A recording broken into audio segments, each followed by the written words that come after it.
Tech Guy, and I am really, really excited about today's conversation. Before we jump into it, I want to make sure that you know everybody who's on our panel today. We have a fantastic group, so let's make the rounds and say hello to everyone. So, Leo, how you doing? How was your vacation? My vacation was brilliant, apart from the time when I hit my head, blacked out for 4 hours, and had to have a CT scan. But apart from that, the snowboarding was great. And yet you're back. You shouldn't have asked. You're back. Thank God you're healthy. Thank God. I remember who I am. Just about. All right, good. Yeah, no, good, great. Great holiday. Rabbi Tobias, how you doing? I'm doing well. I'm in Minneapolis and excited to have this conversation. Thanks for hosting, David. Yeah, you're in a different location today. It's nice. I recently changed offices in the synagogue. It looks beautiful. Beautiful background. Beautiful. Dave, how are you? Hi, I'm Dave Kauffman, broadcasting today from Vancouver, BC. Another gray day on the West Coast, but glad to be here and happy to talk about today's topic. Fantastic. Rabbi Leah, hello, hello, hello. I am joining you from London and also very excited to have a discussion about this. It's, I think, on everyone's minds, so very topical.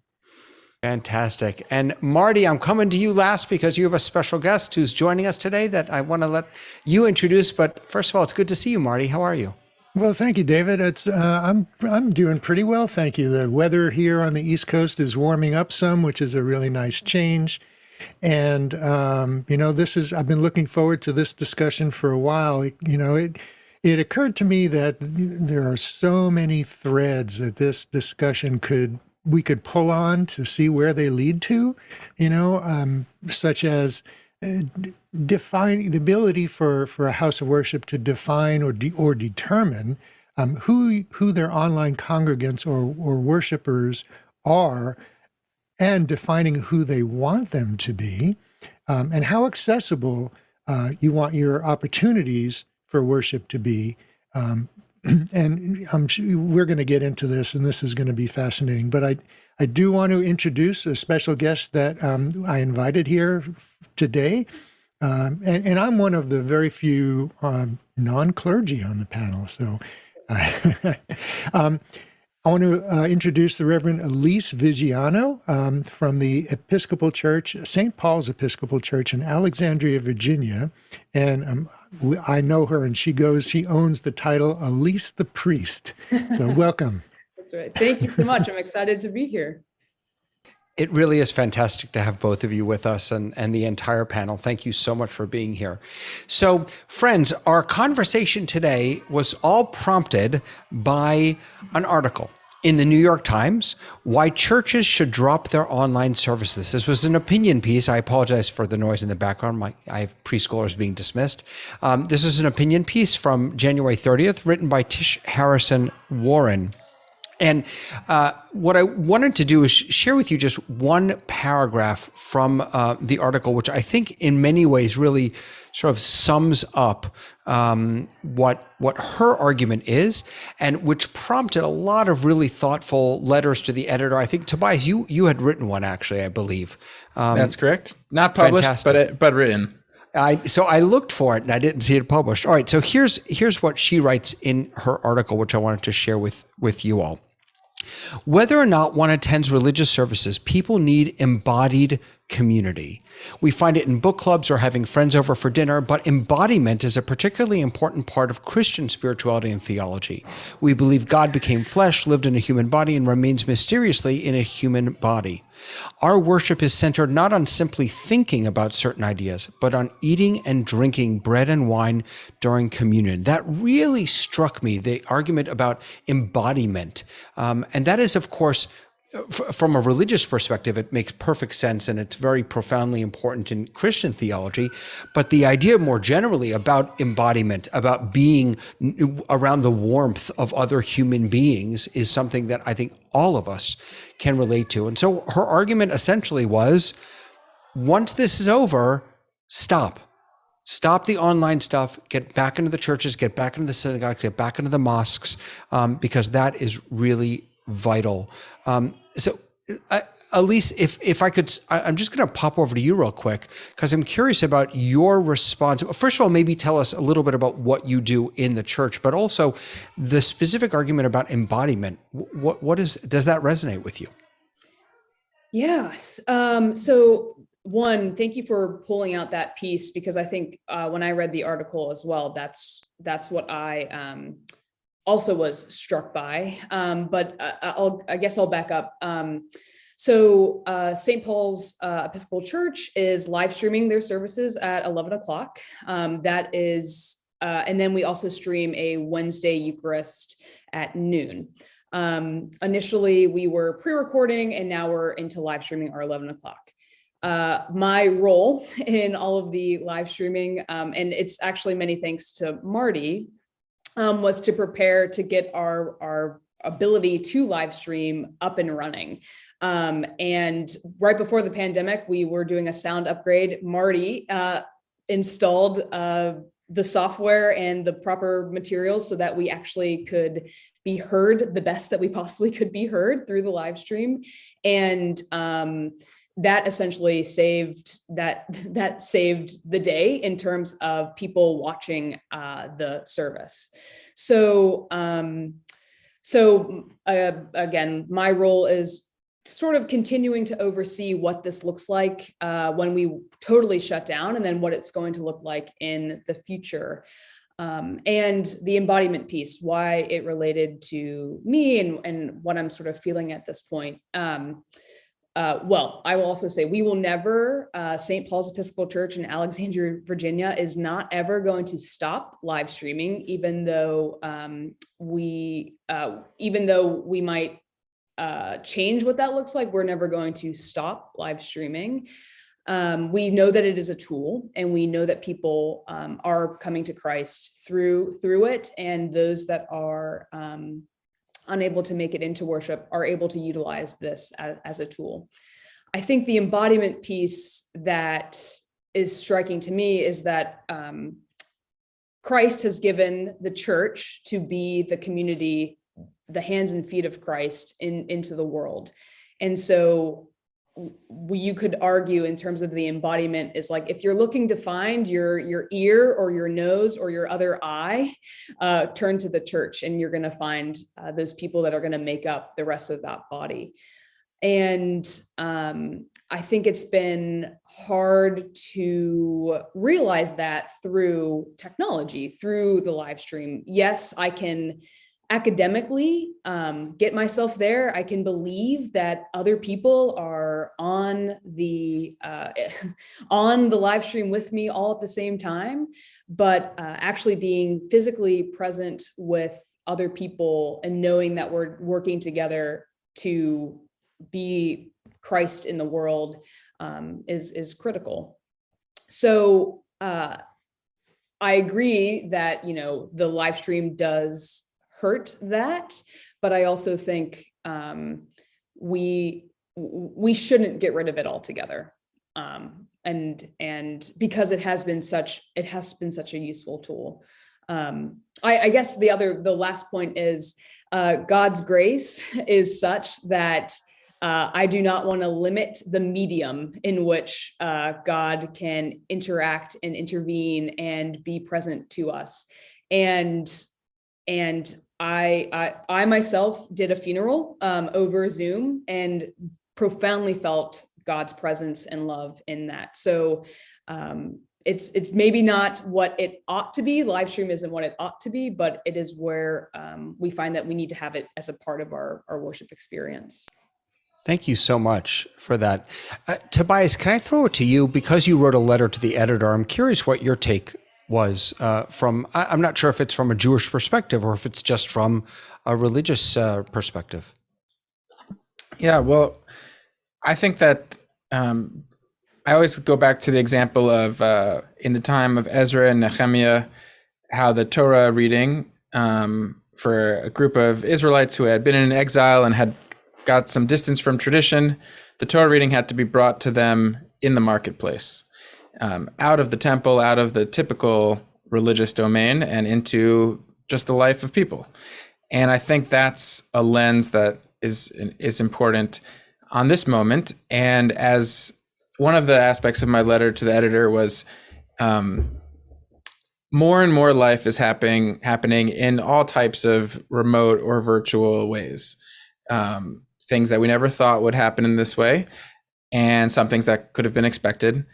But if we don't, as religious institutions and religious leaders, get as comfortable in this domain as we are in person, then we're not going to be speaking to the experience that people have in so many other parts of their life. So this shouldn't be the only way that we connect with people, but as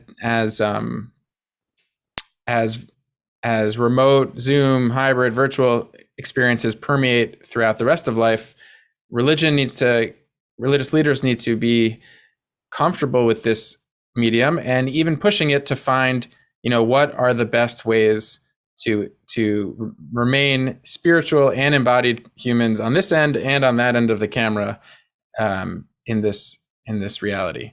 And so, I think about that when I do teaching, which doesn't have, I think doesn't have a theological implication of it being in the same room or not, but actually it does, because is there a way for me to make sure that my students are seen, are heard, are connecting with each other?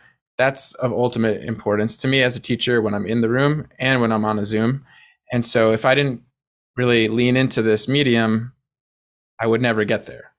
So I think we have to be playing in this sandbox because it's sticking around, and we have to become leaders, showing how you can embrace the embodiment, the humanity, the religious life of a person on the other end. Beautiful. Thank you. Dave, and then Rabbi Leah, please. It's not like when we could all go to the same place at the same time. It was perfect either. Last time we spoke about rather than hybrid, call it multi-access. And multi-access, or giving access to people who are too sick to be able to leave their house, who were in a different, maybe on vacation somewhere else and would love to participate, but were just remote. There were exclusions even when we could be together. As much as we love being together and singing together and praying together, it wasn't perfect either. So this is why I'm so excited about this multi-access model, where for us, it seems that some elements of community transcend the electrons. They get through. We can make a connection, especially for those people who are in mourning, who might not be able to come to the synagogue to say Kaddish for their loved one, or if someone is in the hospital and the community can pray for their health. These things seem to be able to surpass Zoom, and they're things that we couldn't done if we just insisted on being in the room at the same time.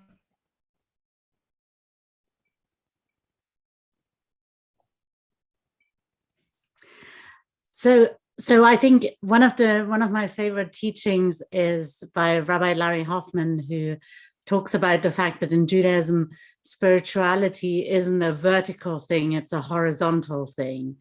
We find kind of spirituality in being with each other. So I think one of the big challenges, of course, around that is, what does it mean to be with each other? And I think we are like what the Reverend said. I think my synagogue, we're never going to go back to not being online.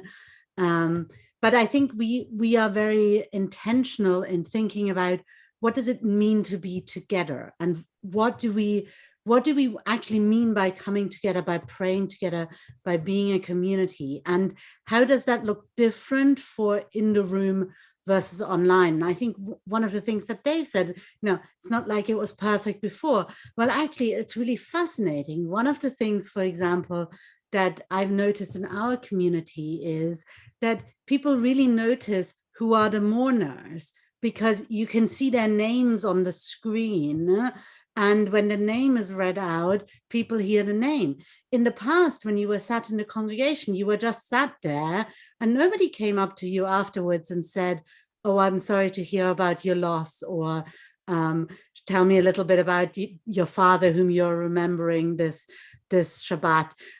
So I think there are different ways that we need to think about it. And I tried to challenge, we had a discussion recently with colleagues who said, oh, maybe we need to do Shabbat Unplugged. And I said, so what are you trying to achieve with Shabbat Unplugged?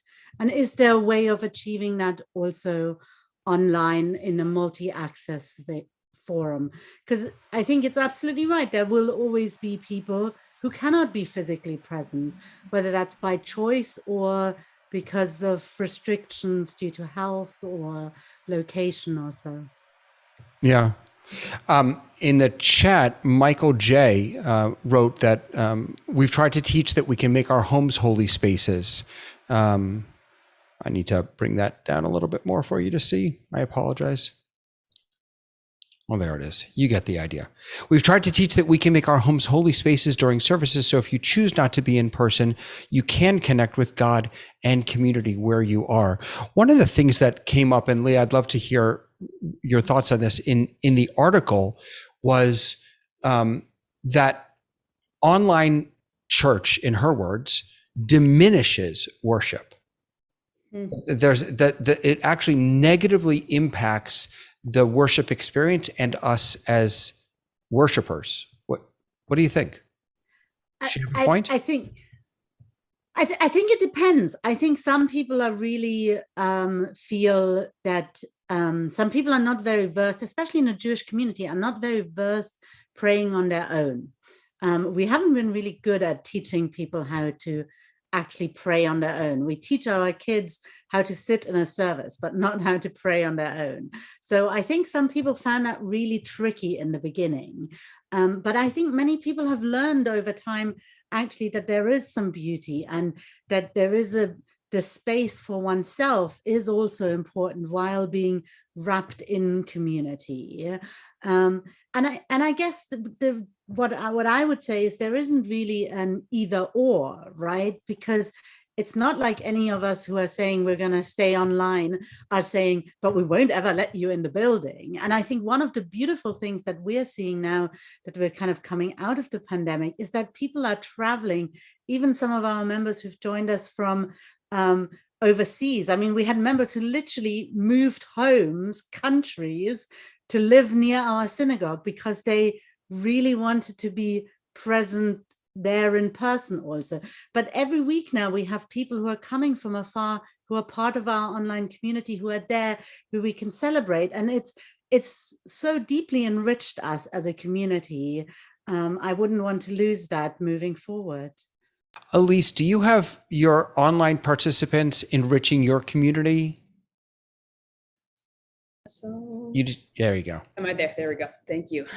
So I was just about to say what's really interesting about our moment, I guess, is that we, I would say before we live streamed, we did have home participants enriching our worship. We had people doing everything from home.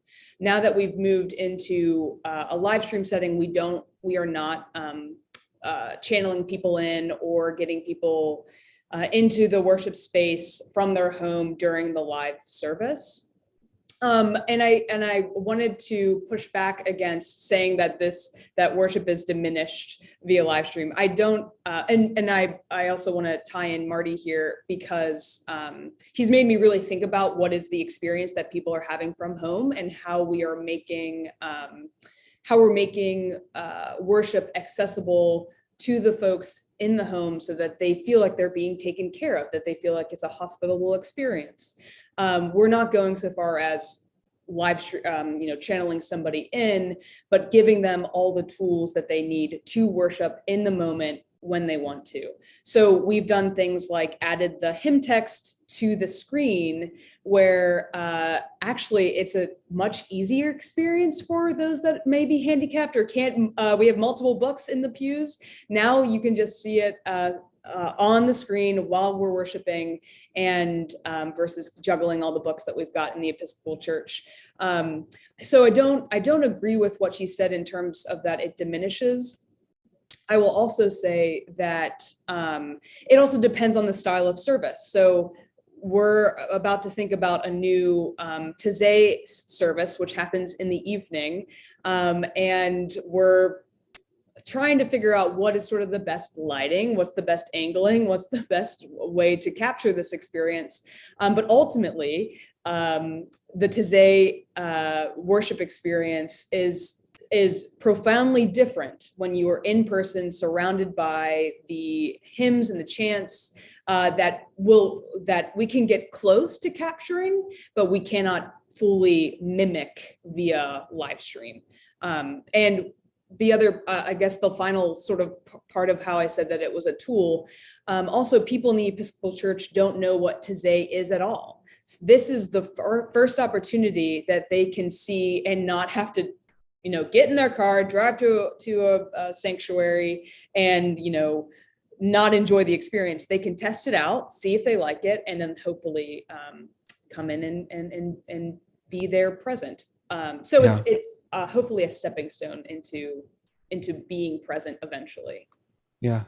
Marty, can you share a little bit of, Elise was mentioning your guidance, and what was some of the advice that you gave her and the church as they were thinking about how to use online church as a way to engage people and bring them into the community? Well, we did talk a lot about inclusion and exclusion, and I think about people who cannot or would not be able to walk into the building physically. People who are homebound, people who have children who are ill and can't come to services, parents who are ill and children can't come to RE.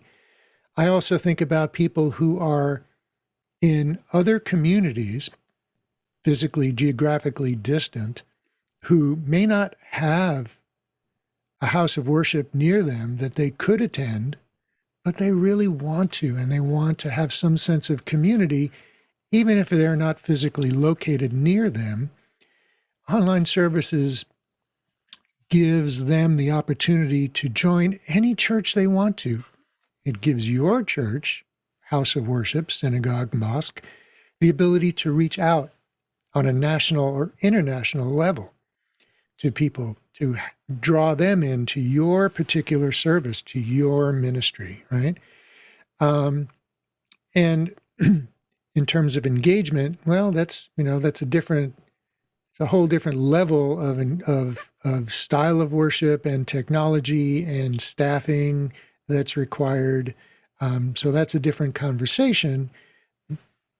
Engagement helps to deepen the level of worship and deepen the connection of individuals in community. But, something that I want to reflect on when I read the original commentary, my first thought, my first reaction, and I'd be interested in the response of other clergy here, is that from what I know of seminary, seminary trains clergy to speak in front of a group of people who are in front of them, because that's how traditional worship goes. They are not trained, nor did they have any basis or reason for training clergy for online worship, for appearing in front of a camera, for how to act or how to move or how to feel comfortable and how to address an entire congregation that may be behind the lens of that camera. Clergy hasn't received that kind of training. And that's something I've been thinking about and actually starting to put something together on those lines. But that was my very first thought. Beautiful. Thank you. Rabbi Leah. So I was going to actually pick up on something that Marty said about engagement. I think one of the things for us that's been super helpful is thinking about engagement, not just about engagement that happens while we do the actual worship service, but that actually engagement is part of the whole package. So we do as rabbis quite a lot of follow-up on the comments that are on the YouTube stream and on the Facebook of our live streamed services. And that's how people feel really, truly engaged, right? They feel really heard because I remember that they posted something and then, it might be Wednesday by the time I get around to actually reaching out, but they feel engaged and they remember the next time that they're posting that comment, they know it's not just a comment into the nirvana. The other thing I think that's super powerful is, and we kind of did it unintentionally, or we didn't really plan for it, is to enlist an entire team that helps with engagement. So some of the best engagers in our community are ordinary congregants who are just, we have a member he runs a hotel and a nightclub. He's like super to engage people. He like takes care of half of the work of engagement while I can focus on the service. So I think there is that's a really important aspect also. You don't have to do it all yourself. Like, you can think about it as a team. I think talk about what Marty said, I think the thing about training is absolutely right. We don't train rabbis and or clergy to speak in front of a screen. And I think even worse, we are the type of human beings we kind of feel lifted by seeing others react to us. And we need that more than even the congregants need that. We really need that. And I remember in the beginning, the first few months, I was drained after online services like nothing else, because I didn't get that lift of other people. But it doesn't mean that you can't learn it. It's a learning curve, and we're working on it. We're learning it. The next generation hopefully will learn it in seminary, and we'll do even better at it. Leo, you want to take it from here? I think this is a great conversation, and it's a defining conversation of what we've been looking at for the last 2 years.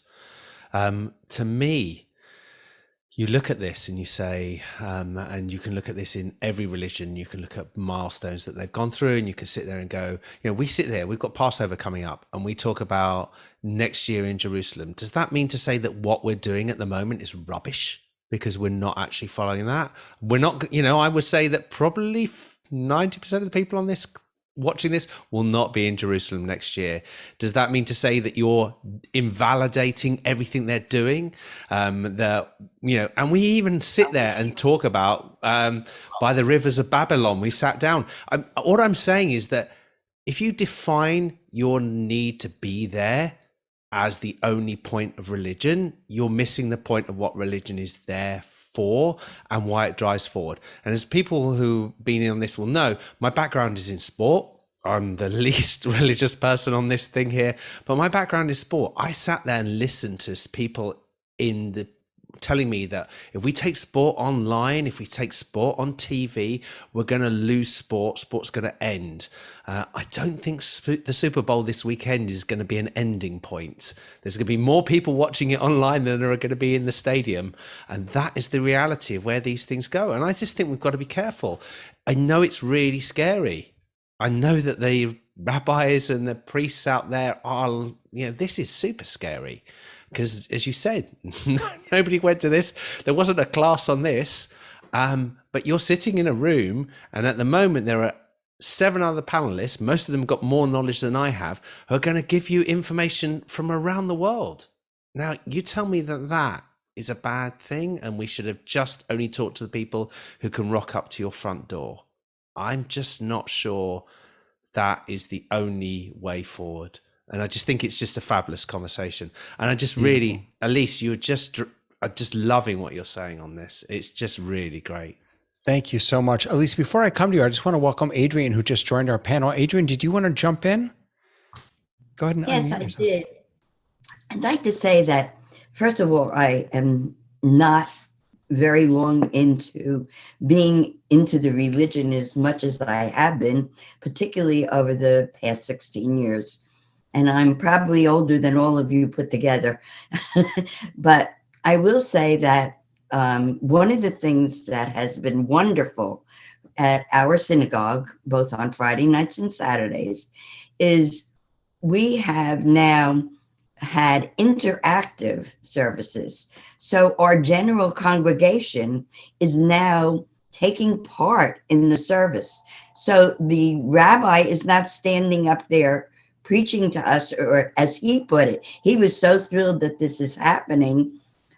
He said, you know, it's so nice to have not be standing on the bema and just preaching to all of you or reading to all of you, but having you all show how much you enjoy being at services and participating in it.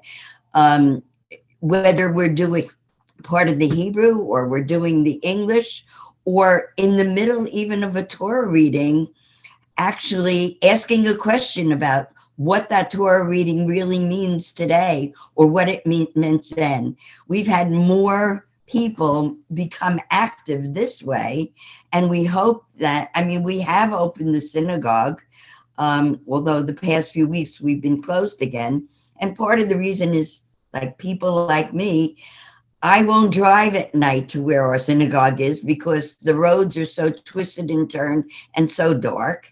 And right now, you know, even during the day, I mean, like, we're participating in events, this Sunday with one of the churches, and I can't go because I'm not well enough to drive there, but am able to participate because now that I've made so many connections with so many people, they will come to me and help me participate. That's so beautiful. Adrian, I'm so glad you shared that. Hold on one sec, Tobias. I just want to bring Elise in. Did you want to, I'm so glad you're here, Adrian. Thank you so much for sharing that. I wanted to say what sort of hit me in this conversation is that it feels like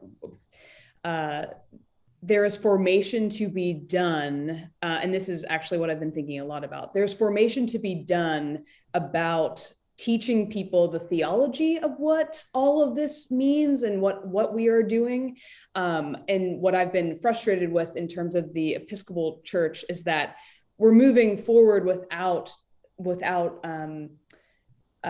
teaching what this means to us and our theology and what we understand about God.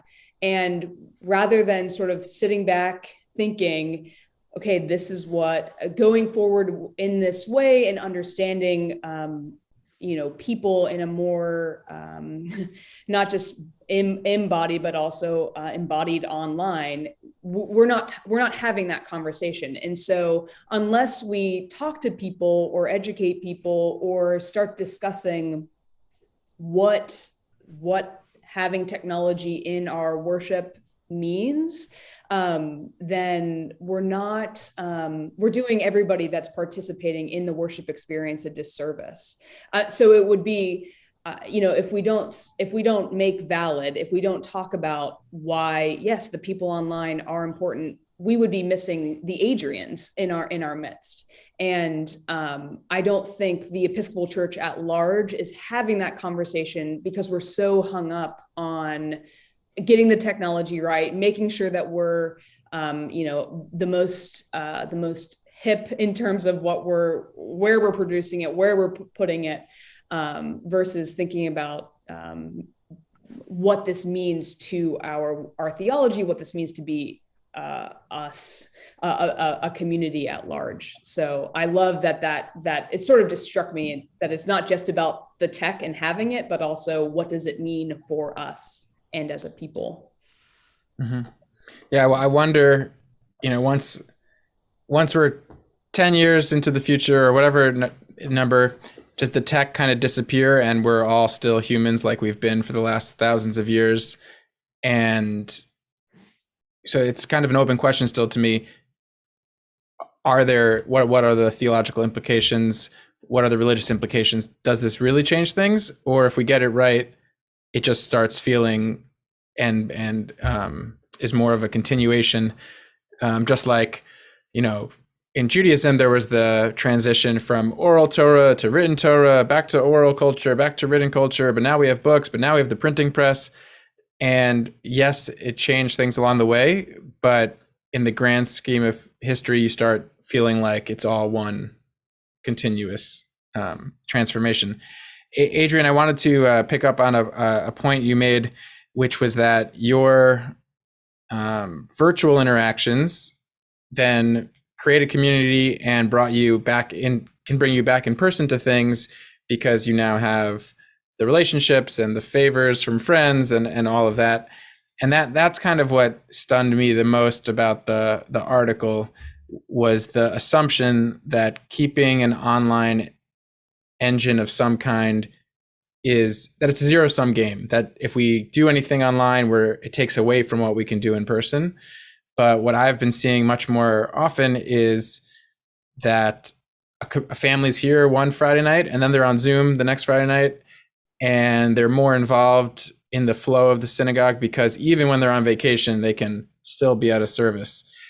So I feel like it's really not a zero sum, that the more we're a part of our community's lives in all sorts of forms, the more they come back around to the building as well, which I've been seeing. One way I'd like to offer to push this conversation is to the question of given that I think all of us on the panel are very, seeing the benefits and want to keep growing in our ability to use these tools and to connect, what are the in-person moments in our religious calendar or just in the community building? Like, what are the moments that we think, okay, yes, this is an in-person only type of moment, or we really want to drive that as the emphasis? Like, I'm one example that's on my mind is I'm in a Musar. I'm leading a Musar group, which is a kind of character building through a Jewish lens group, and we started in person, then we shifted to Zoom. And as much as I think I'm a strong facilitator on Zoom, as much as this was all a millennial group that knows how to be on Zoom easily, they really want to get back in person. And I heard that from the group, and I was able to make that happen for the group. So I'm wondering, with other examples, other holidays, what are the moments where in-person should be an emphasis or has its justification? It's like an open question to the group. Leo, did you want to jump in with an answer to that question, or? No, there is. I would say that there are definitely services and there are definitely things which work better online. I think study groups, I think some of the stuff that we do, where we're going overnight and things like that, it makes a lot more sense. However, especially if you don't want to have to drive home at 3 a.m. But I think there is other things.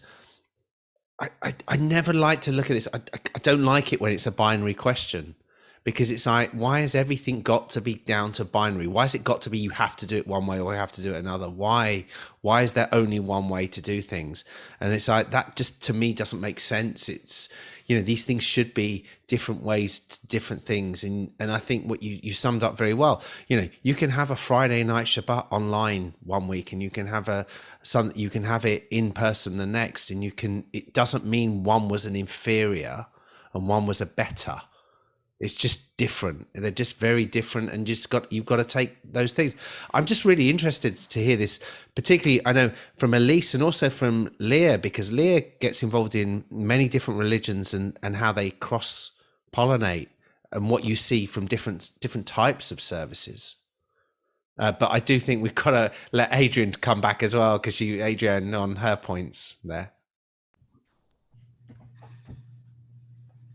Well, I will say that, I know that even from personally, I have a yurt site coming up. And yes, I can say Kaddish at home by myself, but I really would rather be in synagogue to do it. I feel more comfortable in there. I feel closer to my loved one when I'm in there. And one of the things that we actually started was, if you're there saying Kaddish, we actually have people wanting to know, the rest of the congregation wants to know who this person is that you're saying Kaddish for, and why it was so meaningful to you to come into the synagogue to do this. And we have found that's just another way.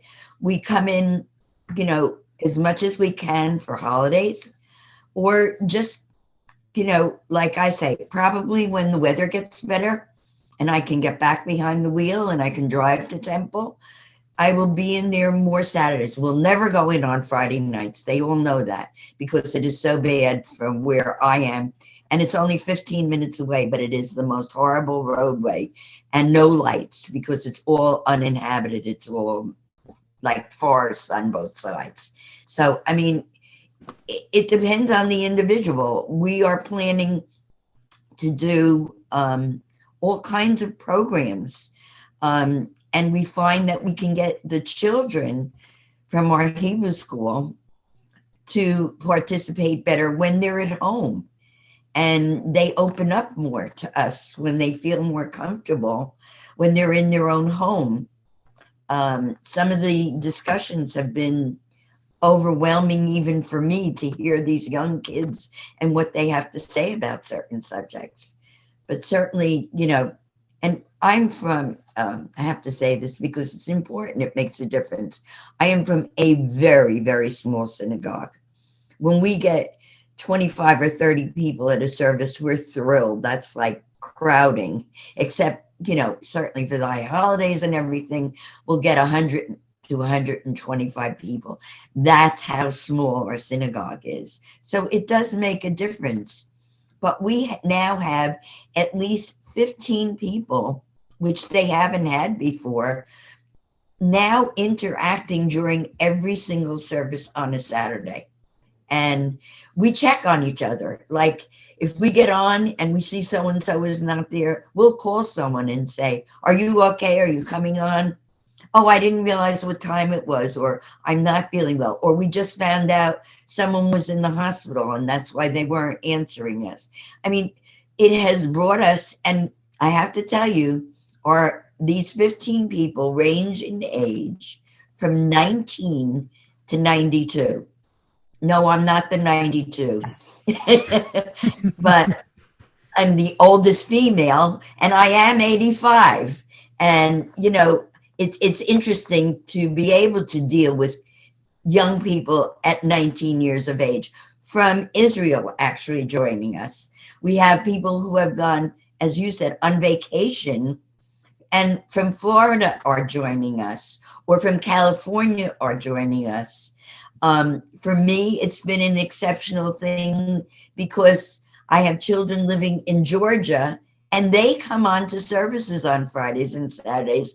And it's a wonderful thing that I can spend Shabbos with my kids online out of state. So, I mean, there are different reasons to wanting to be in the synagogue or online.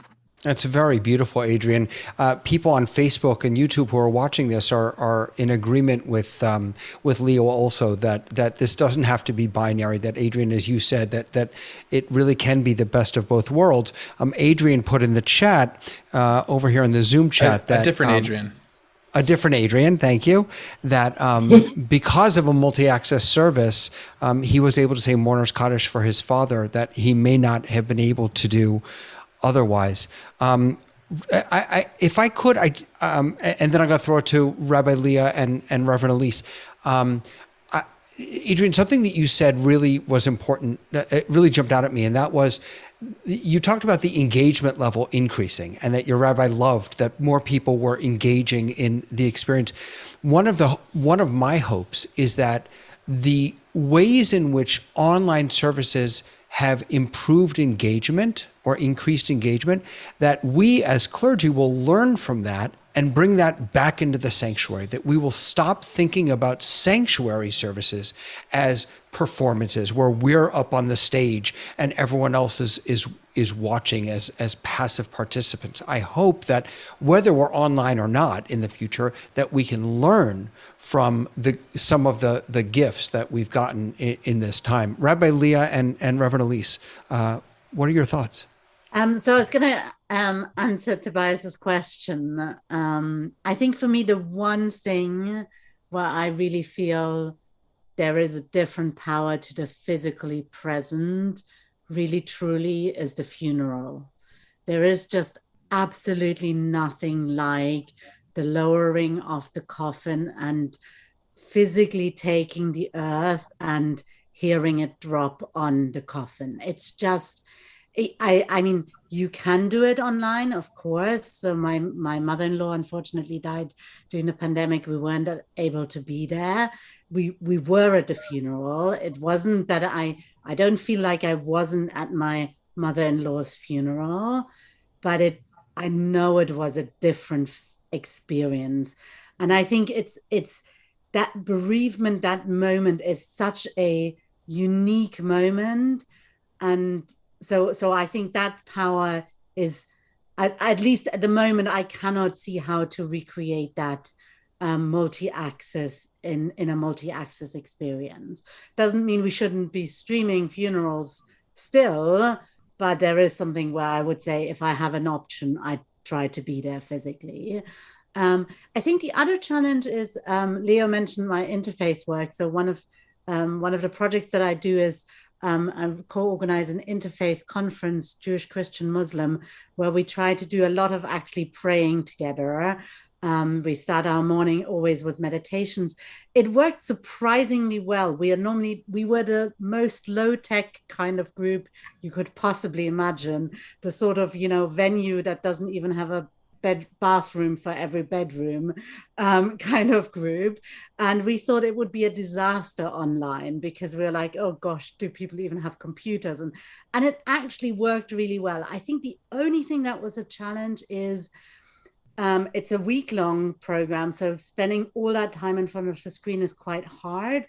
And it was really hard to maintain the best conversation normally happen in the moments between the programs, and creating those, even though we used Wonder and some of the other platforms, we tried to create those opportunities, but it was much more challenging. It took a lot more energy out of us.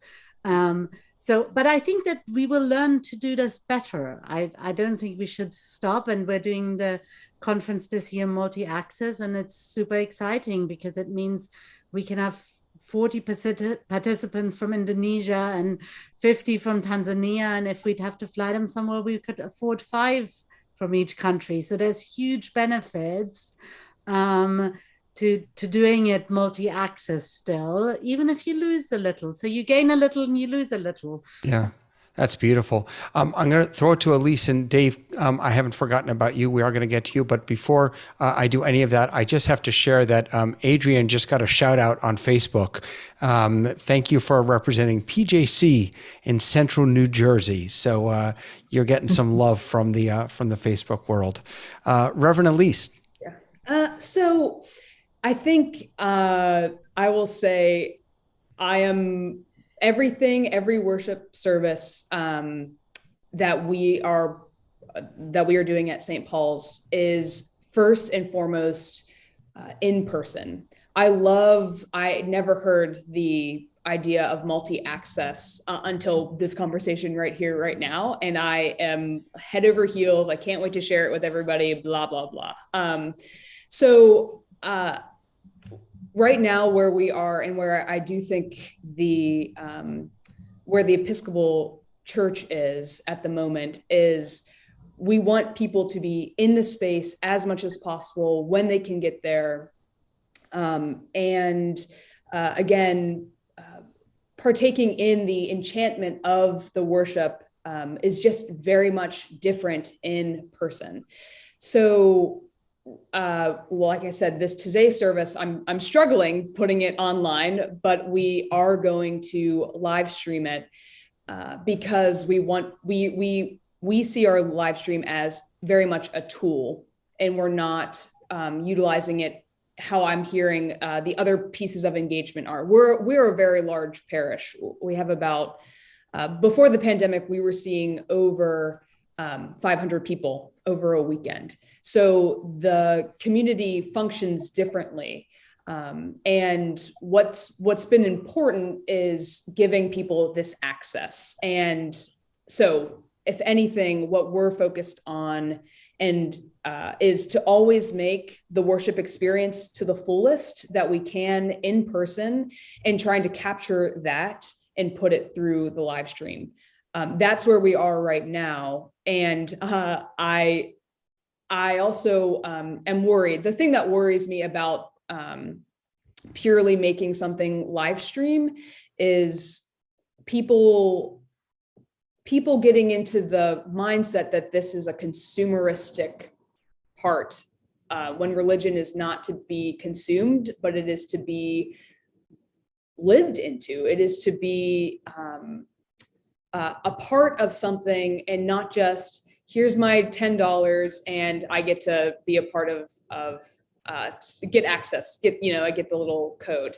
And so that's why we're in this moment of discernment, but also trying not to make the live stream replacing the in-person worship. I love this multi-access term.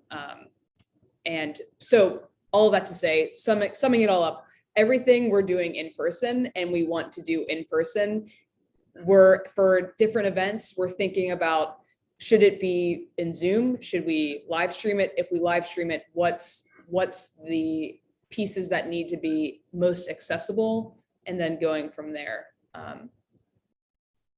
Love for multi-access. Thanks, Dave. Yeah. Well, Elise, that's fantastic. You put the problem so well. And Adrian, thanks for joining the panel. You used the word interactive several times, and I think this is really the moment that we're pulling this together here, is that synagogues and church services have been live streamed for many years, but they had a camera at the back of the church and they had a microphone at the back of the church, and you were clearly a far away, distant observer. And that's what live stream kind of came to mean: not engaged, not present, not interactive. And so we've taken the first step of kind of moving cameras in closer and having better sound. This is a little example of a hybrid test service that we did in the early days at Shalom in Vancouver. And in the lower corner, you can see there's a TV, and that's the first step. Is you put a TV and you connect the laptop to the TV, and everyone can see everybody. It's there. This is actually a moment when somebody's giving a Devar Torah, a sermon, from remote, and it's so important that to get interaction, everyone in the room has to hear the Zoomer, and everyone in Zoom has to hear the people in the room. And getting this right is the key to actually making it not a live stream one way, but a two-way interactive service, because the service is naturally already interactive. There's people who come up for prayer for peace, or for doing Aliyah when they're called to the Torah, or a guest sermon. And so there's already places for interactivity. And the fact that you can actually make those people not in the room and still keep the people in the room connected, these are things the technology can be in service of, that I'm really excited to be bringing to our synagogue. And we're now scaling it up. We're going to do a Purim service in a month with maybe 200 people in a room, and try to do this with that interaction. So there's a few things there. There's a TV. There was Layla on the camera. We prefer having a camera person instead of a kind of a fixed one, so you can engage the community and seeing close-ups of people or people in the service. We need a light because we have poor light in the synagogue, and we have a really good sound system thanks to a donor. So that these were the elements that came together to make it interactive, so that you can actually say, hey, what's happening we're now going to turn to this person on Zoom, and they're going to lead this part of the service, and everyone in the room turns. You can see the engagement in the room. Everyone is, connected with the TV and listening to what this person has to say. And this is the next step, I think, really for that. We should stop talking about live streaming. We should talk about engaged interactive services. That's what I'm most excited about. Marty. So, Elise and Leah, that was really beautiful, the things that you were saying about online not being a replacement or for in-person or physically in-person services or worship of any kind. That is absolutely true, and I don't think that will ever change. What I see online being is an enhancement and additional inclusion, right? So it's not meant to replace by any stretch of the imagination, and being together with people in community in the same space can be a very powerful thing, and encouraging people to do that is really important, and no argument from me there. We think about, who doesn't have the opportunity to do that, and why should they be excluded from the opportunity to worship with those people who can attend? That's, to me, that's the important aspect of online services, web streaming services, is that inclusion. And we talked earlier about the home being sacred space for prayer, for worship. But, think about the difference of doing that in isolation, which, traditionally speaking, if you couldn't go to synagogue, if you couldn't go to church, you worship from home, but you are worshiping in isolation by yourself. And, whether you're good at it or not, it's an entirely different experience to do that with other people, even if they're not in the same room. And then Elise, you're talking about your Tizé service. It's an evening service. And what came to mind is another sort of in evening service called Vespers, which is a musical meditation style service. And yes, being in the room with the musicians, with other people who are meditating. And this is an experience a personal experience that really can't be replaced or replicated, but it can be different, and it can be inclusive of people at home who can play the music on their stereo system in their room with their own candle lighting and sitting on the floor on a rug, and they can participate in the service, even if it is different. Different does not mean bad or worse, right? And so one of the things that confused me about the original commentary was the notion that somehow online worship diminishes the in-room service. I really don't understand how it can diminish that. People are still there. It may, for the people who are worshiping from home, it is not the same experience. That is true. It is a different experience. But why not embrace that difference and take advantage of it and use it to its best advantage? Marty, I'll just mention that Michael in the chat has pointed out something that may serve as a detraction. And we've talked a little bit about this in the past. He says that they use Zoom in a private live stream, but there's pushback for the monitor and the sanctuary, right? Bringing technology, or new technology, into our sacred spaces. And he says that it's fully interactive. We're engaging these people in the Zoom, so I don't want to dismiss anything. I do think there are a lot of people that find this to be an intrusion. If they're in the room, they see it as an intrusion in their sacred space. If they're at home, as you said, they're potentially having a very different experience. Someone in the chat earlier to Tobias's question about what works better. I'll change the question a little. Instead of what should be in person and what should be on site versus what should be online, what works better in each. One person said that Purim was really, really difficult, was the least successful. And then Tobias wrote back and said it was our most successful. So of course it depends also on the community. For us, Simchat Torah, when we want to be dancing outside, there has been no way for us to really replicate that. But so it's by community, it's how are you using the technology and all of these different pieces. Tobias, did you want to, I'm sorry, Leo, go ahead. Before you do, there was a really interesting comment on this from Crystal watching this, and she was saying that funerals in the EU celebration of life works well in multi-platform format. They've been able to combine videos of loved ones, live service elements, and remote interaction. But she also said not on the graveside. And I think that's actually a really good point. Some things will be better, some things won't, particularly for us in Judaism, the need or the desire to have a funeral very, very quickly prohibits travel, or is travel difficulties, and you're able to do something, but you're able to provide that element of being able to show live video or videos and other elements really can add something to the meaningfulness of a service. Otherwise they become, we all know it's like, which funeral was I at? I'm trying to remember because I can't get the pictures in my head because they sort of feel very there. It's difficult. So it is fascinating that you can sit there and you can look at how technology can add, it can also detract. I just know it. It's everything I ever do. It's some technology adds, some detracts.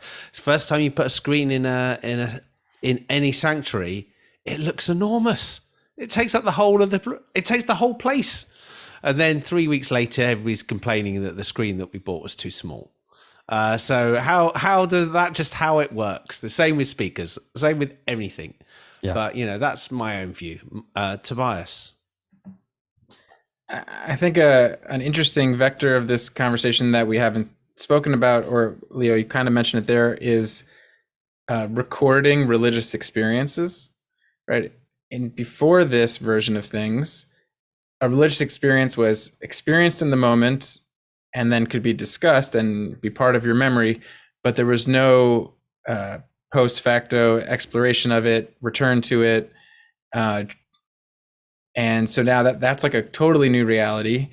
And I forget if it was someone in this group, but I know that some people, even though their services are on Zoom, it's not recorded, right? And it's just, if you're there, you can experience it multi-access, but it's not, but in that community, they decided they want the feeling of this is private, supposing that no one else is recording it, and that it lives in the moment and then it's gone. And that's also within Jewish law of the prohibition of. I'm going to come back on this one, Tobias. Sure. Because I know somebody who's going to be laughing when I mention her on this. There have been sermons that I've been at that I wish there's recordings of that are gone. They're gone. They're absolutely gone. When a rabbi sits there on the High Holy Days and talks about road rage, you wish you had a recording of it. It's good that she's here and she could laugh about it, but we don't have a recording of it. But I just think, and this is, to me, is really hard because we come from, people say we come from the book, this and that and the other. So that's a recording. It was a recording the best way it could be recorded at the time. So why are we not? What's the difficulty of the recording of how you can do it now? So it's Dave's community that doesn't record. So Dave, what gives? Yeah, it's right there with Tobias. Do you remember, if you're not old enough to remember the Ed Sullivan Show? Ed Sullivan was live TV at 7:00 on Sunday. If you missed it, you missed it. If you didn't see the Beatles live on that day, you had nothing to talk about the next day. There's something ethereal about a live event that's transient. It comes, it goes, it's gone. I hear you totally, Leo, about the Dvar Torahs, and we ask our rabbi to post hers on the website so you can read them. But our decision not to record Shabbat services was to actually make it more precious. It's more precious, and people feel more compelled to come, whether in person or online, because it's only going to happen once. You're only going to hear that person laying Torah of that section, not for another year. So it actually creates a precious moment in time that would be diluted a bit, I think, if we recorded it. Okay, Rabbi Leah. Dave, that's a very valid position to take, and I understand you want to make that moment precious, but I have to tell a story. So at our UU church, we record everything. Everything gets recorded. And when we first started doing that, and there's a lot of music performance in our UU services, right? A lot of music performance by congregation members. And when we first started doing that, and I started offering copies of those recordings for the musicians to hear, to the music director, to the minister, they weren't interested. And the music director said something like, as a musician, I'm never really interested in what happened in the past. I'm only looking forward to what I'm going to do next time. And that's what I'm focusing my energy on. Okay, I can get that. But then several events kind of happened. There was a young lady who grew up in the church and had moved away on her own. She was, college age, post-college age. And she would come back during holidays to visit, and she would perform. And she was an amazing budding artist. And a writer and a singer. She composed her own music, and she was beautiful. And they got recorded. But then at one point we lost her in an accident. And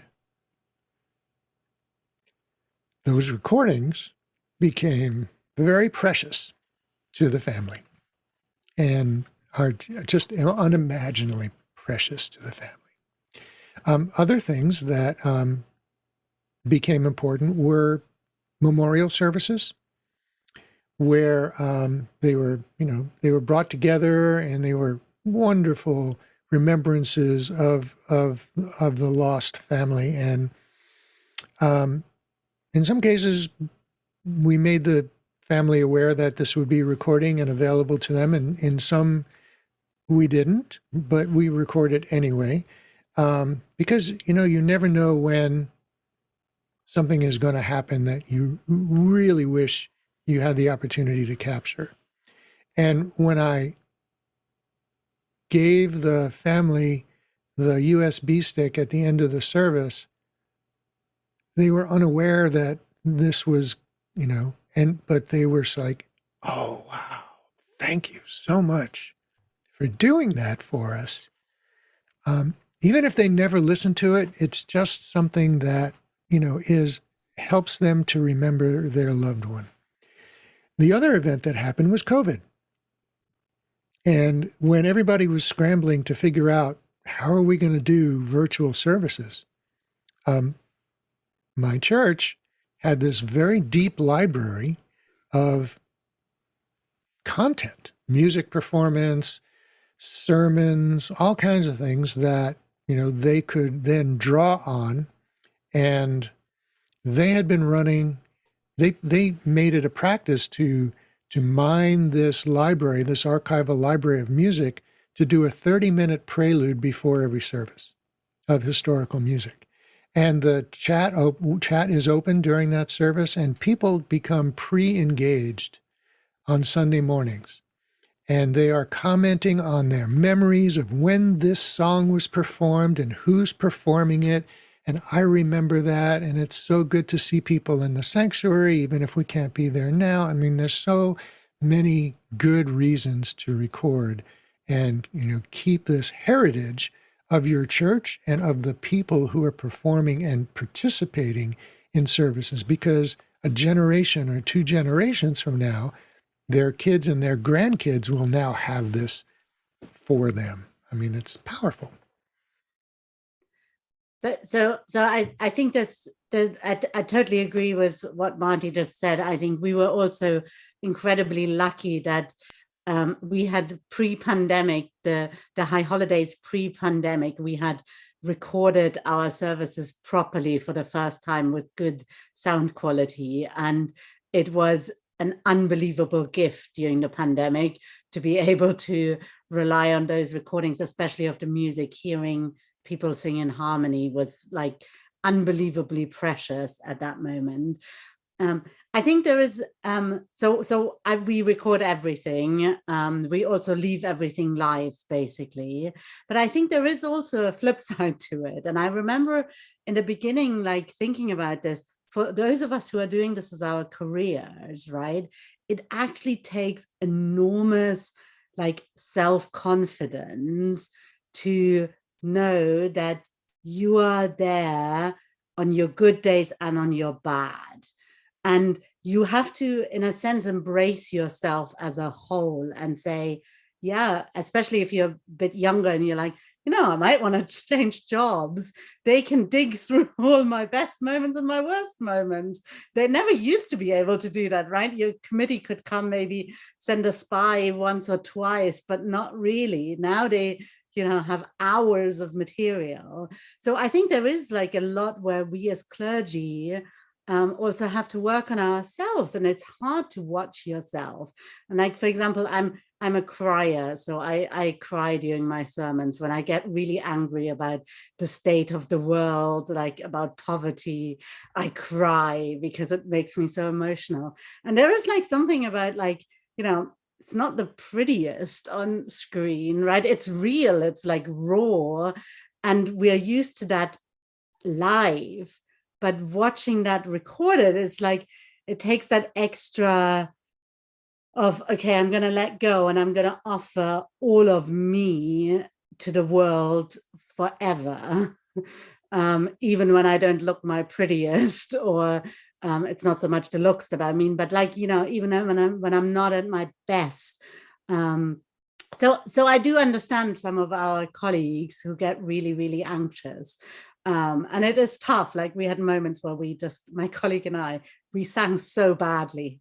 I mean, normally we're okay, but we just tried a tune. It was so bad. It was so bad we had to laugh in the middle of it because it was so bad. And there was this moment where we're like, shall we delete it? And no, it's actually really funny. It was so bad. We'll look back at it of how bad we were. So, but it does take a bit of confidence to say, I'm gonna leave that there. Reverend Elise. So I think it's taken, what's interesting about recording things and then putting them out there in the world. We had already wanted to do that before the pandemic, and it took forever in the old system that we were using. So when today, when we've live streamed and we've put the sermon online instantly, my boss, Orrin Warder, is like, oh my God, this is the best day ever. Like, I can't believe we've done it. So that has been a real positive to live streaming. The interesting thing that we're discerning and working through right now are our adult forums. We want people in the space for our adult forums, and this is like an education class esque like thing. Could be also a lecture, more like a seminar. And where I'm currently standing and sort of holding very firm, the line I've drawn in the sand is that we will record and we will post the adult forum later on for all to see. But in order to bring people back into the space, we are not live streaming it at the time. The interesting thing, so I have a marketing background, so I'm really diving into the analytics of what we're seeing in terms of engagement and when people are engaging. We don't see a tremendous amount of people joining the live stream at the very minute that it starts. And if anybody has an answer to any of this, please tell me, because I cannot figure it out. But we see we'll go from seeing maybe about 75 people on the live stream on live at 11 o'clock. We'll get up to 200 people depending on the week throughout the week.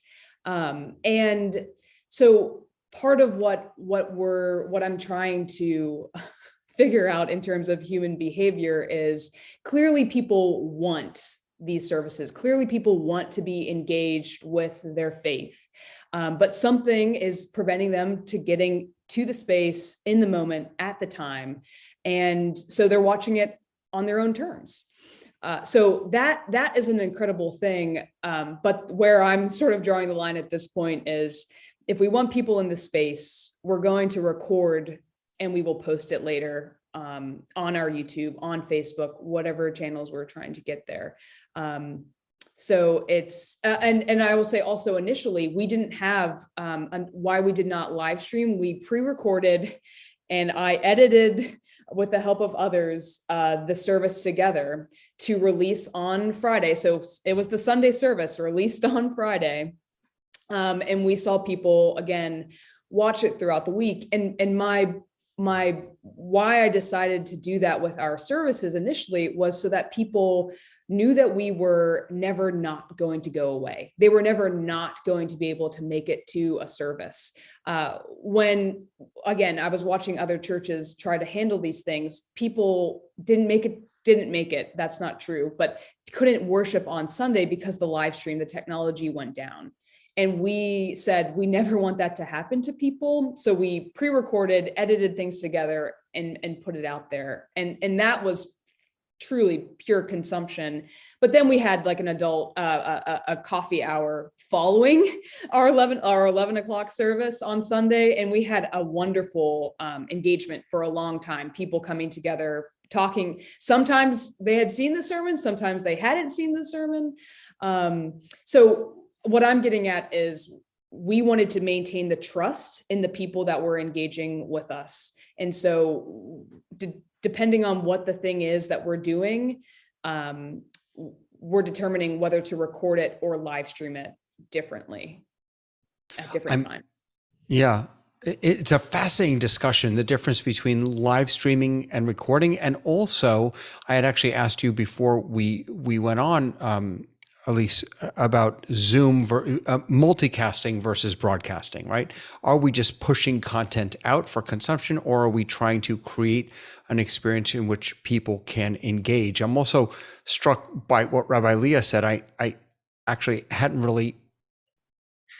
thought about the fact that if I ever go to another synagogue, that now they know exactly what they're getting because of my big mouth and my fancy camera. So that I probably should have thought about that. But one of our viewers on Facebook also commented that recorded services helped them engage a rabbi during the pandemic. They could watch a number of their services completely anonymously from 8,000 miles away.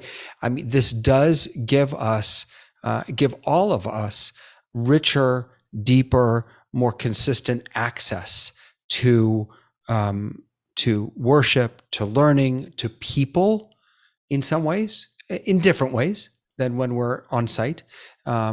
Just really, really powerful stuff. Any other thoughts? I think what I would say with this, and it does change things. I mean, it does change. I think you're right that recording can.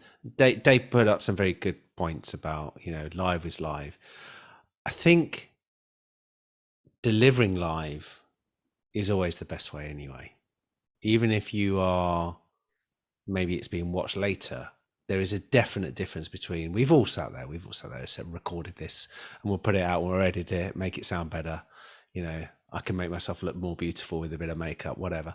But, live is live, and that's the best thing. And I think, particularly in my mind, religion delivered live, there isn't a substitute. But it doesn't mean to say that watching it afterwards is bad. And I think you can learn from it, and there's stuff you can keep.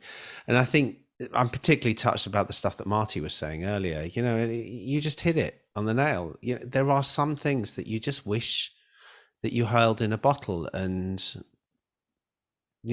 maybe some of the best ever live recordings are the ones that are recorded.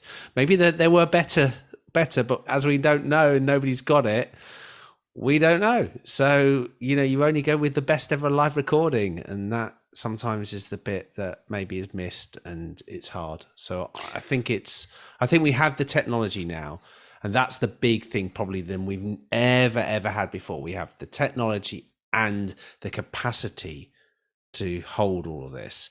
And I think, as Leah mentioned, that sometimes they are bad ones and there are good ones. But when you at the beginning, I think everybody's a bit worried that the only ones that were ever going to be kept were the bad ones, because that's all you ever saw on bad TV. But now that you realize it's both. I think what you just pointed out, and then Rabbi Leah, I'll throw it to you, is that don't let perfection be the enemy of the good. That is to say, you may think that putting together a fantastic recorded service that with beautiful camera shots and and all those things is good and powerful, and I'm sure it is. But the energy, the authenticity, the humanity that comes through, and the beautiful mistakes that can happen in a live experience, to me at least, outweighs any perfection that might come from something that's recorded. I'm sorry, Rabbi Leah. No, I think I was going to say, similar to what you're saying, I think for me, it's actually really theological, and like prayer isn't something that you do 6 takes of and God only hears the perfect version, right? We pray, like we're not doing a show, and even when I preach, right? This is why sort of when I was thinking, do I keep my sermons while I cry online, or do I re-record them without crying? I was like, actually, no, because I am offering, even in my sermons, I am offering myself also to God. And actually, isn't it beautiful that we can come to God broken, and we can come to God imperfect, and we all come to God imperfect. And if we can't model that in our prayer, like we model that in our synagogues when we do it live, right? That's why people cry when they come, because they suddenly feel they have permission to do so. That's the magic that we need to take into the online. We shouldn't try to kill that by doing 6 takes of it and making everything perfect. Adrian, I'm curious, do you prefer a service that is happening right now? Or are you comfortable with something that's recorded ahead of time and that you can watch more passively? I've never seen a pre-recorded service, but I look at it from this point of view. If we didn't have this technology before we went into all of this, everything was live. And if a mistake was made, a mistake was made. If somebody got emotional, they got emotional. So I don't see the need to making it into a movie, into a production. I see the benefit of nobody's perfect, and we all make mistakes, and we all have emotions in different ways, whether we laugh at something that somebody else might cry at or vice versa. I just feel that, it being from the heart and from, just real, and to me, that's just as good. I mean, I really don't see the need for that production, but maybe in huge synagogues where you're talking about 500 people coming to a service. I've never belonged to a synagogue that was that big, even as a younger person. So I don't know what that would mean, but to me, coming from the heart and being what you're feeling or saying or thinking at the moment is important to me. When I was a congregational rabbi for 20 years up in Massachusetts, and every year on Yom Kippur, pretty much every year during the sermon, an older gentleman would pass out, and we'd have to stop everything and call an ambulance. And he was always fine, thank God. But that became a part of the realness of that day. And it was, as long as he was okay, there was something beautiful about it, that we allowed ourselves to be open enough and honest enough to let whatever happens. And so thank you so much for sharing that, Adrian. And also it just shows the compassion of people during an incident like that, or the reaction of people, and how real we all are to accepting things like that or helping with things like that.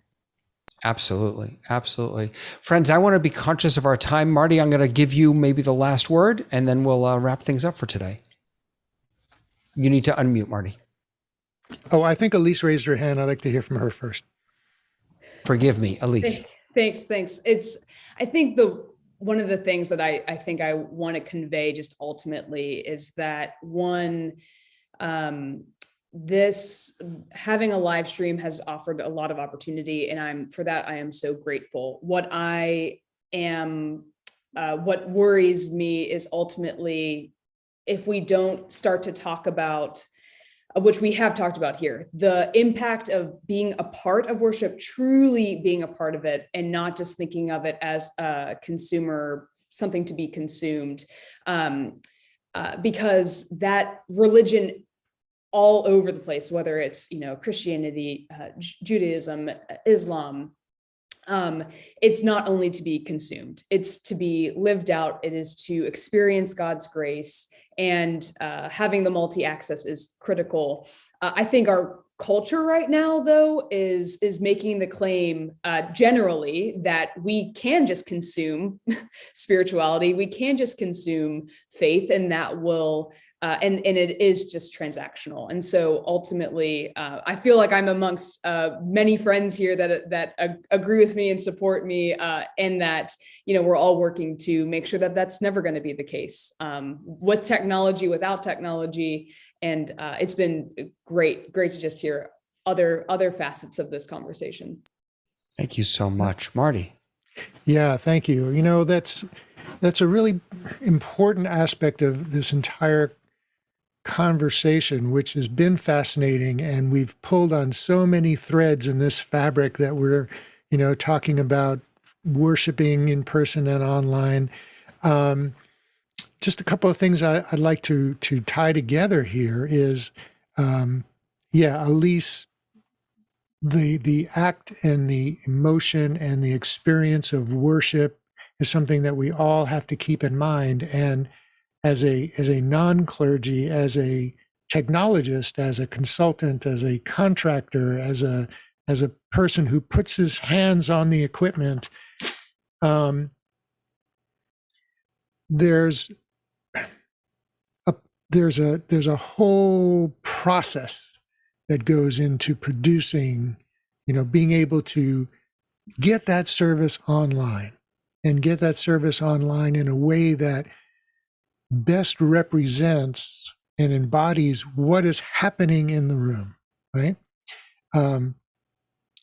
Prior to COVID, there have been congregations who were web streaming, and some of them did a pretty good job at it. I'm thinking mega churches who put a lot of energy and money and resources into it, but smaller churches, who had enough foresight to say, there's something here. We want to be able to include people who can't come. So let's put a camera in the back of the room, and there's a wide shot, and there's a microphone, and that, and it just was not a very good presentation. It was not, there was no emotion to it. It was like the minute the person leading the worship was like a tiny little person way in the back there. And then during the early days of COVID, everybody had to figure out, how can we put a virtual service together? And some people tried to do it live, and other people decided that they were going to pre-record the entire thing and edit it together and then show it as a whole piece. And there was a big difference in how that came across to the person watching at home, right? Trying to do it live and trying to figure out how Zoom works and how to do a screen share without all these pop-ups and this, this data bar going around the bottom, and desktop is now showing by. So all of these distractions, and I know more than one church who decided we can't have that. That's not helpful. We're going to pre-record everything, and then have somebody edit it all together. And in that way, we can do graphics. We can do, we can have people sliding up and here and there, and we can put people where we want them. We can be more intentional about the presentation that we show to people. And they had a lot of success with that. So there are different ways of approaching this issue and different ways of interpreting it, and it's all about your community and your personal style, and what the value that you assign to your worship. The more valuable you believe it is to your congregation, to your church, the more effort you put into it. The more effort you put into it, the more you can get out of it. And so, I talk to people a lot about presentation is really important, right? And of course, given an unlimited budget, you can do a fabulous presentation. So there are limits to that, to that desire, and we have to manage those. So I'm sure there are other things that I wanted to address. That was fantastic. I mean, you hit on some of the big ideas, and I think for all of us, this is very much an ongoing process of learning. And so I want to encourage all of you to continue learning with us. We're here every 2 weeks on the Synagogue Tech Forum. In between that, every other 2 weeks, Marty has the Hybrid Ministries Forum. They are all streaming on YouTube, Facebook, and in Zoom. And we hope that you'll come join us and learn with us. I'm so grateful to Elise the priest for joining us. I'm never going to get old of saying that. I just love that so much. I need a name that rhymes with rabbi. Hi by the rabbi. I don't know. I'm so grateful. We are all so grateful that you joined us. Adrian, thank you for hopping on with us. It was great having you here. To all the panelists, especially to Rabbi Tobias Moss for cutting the show today. Just really good discussion. Good discussion, everyone. Wishing all of you. And before you sign off, I do want to talk. Just mention what next week's topic is going to be, because it's really important. Something that we haven't covered on either show, and it is technology related. It is wireless microphones. And does everybody realize that a wireless microphone is a radio transmitter? It is a miniature radio, like no different than AM or FM. It is a miniature wireless transmitter. It uses radio frequency spectrum, and you, the owner, the buyer, are responsible for choosing that frequency that it works on. And that makes all the difference about how reliable it's going to be, how well it performs, whether it's going to have any noise to it. So we're going to talk about all of this issue next week on the Hybrid Ministries Tech Forum, which is at 7 p.m. Eastern Time. And there's a different registration for it. And you can find that Facebook, online, Discord, lots of places. That's great. Thank you, Marty. Thank you, everyone, for joining us here on Zoom, for watching on Facebook and YouTube. We'll see you next time. Bye, everybody.